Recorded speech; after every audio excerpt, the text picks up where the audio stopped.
নিজের মনের প্রতিবাদের জন্য আজ আমার এই প্রতিবেদন। যখন সারা রাজ্যে বিরোধীর দুর্নীতির খবর, তখন ভিন্ন মাত্রার একটি প্রতিবেদন আপনাদের সামনে তুলে ধরছি। শয়ে শয়ে কালো মাথার মিছিলে ভরে গেছে রাস্তা, একটাই দাবি, পেটে একটু ভাত চাই। আজ সকালে রেল কর্তৃপক্ষ স্টেশন রোড থেকে স্টেশন চত্বরের সমস্ত দোকানদার, বাজার, মাছ বাজার সহ তরকারি বাজার সমস্ত দোকানদারকে উচ্ছেদের নোটিশ ধরায়। এই মিছিল তারই প্রতিবাদের নজির। যখন সমস্ত মিডিয়া এই খবরগুলো দেখাচ্ছে না, তখন আমাদের দায়িত্ব আপনাদের কাছে তুলে ধরছি এই সমস্ত খবর। এরকম ছবি দেখা যাচ্ছে পশ্চিমবঙ্গের সমস্ত জায়গায়।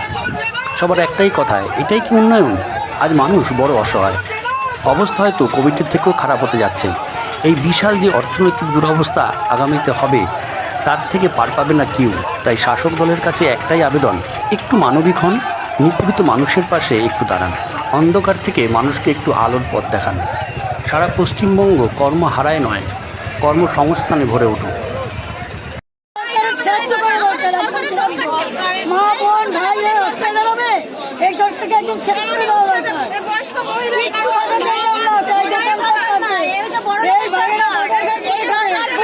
সরকারের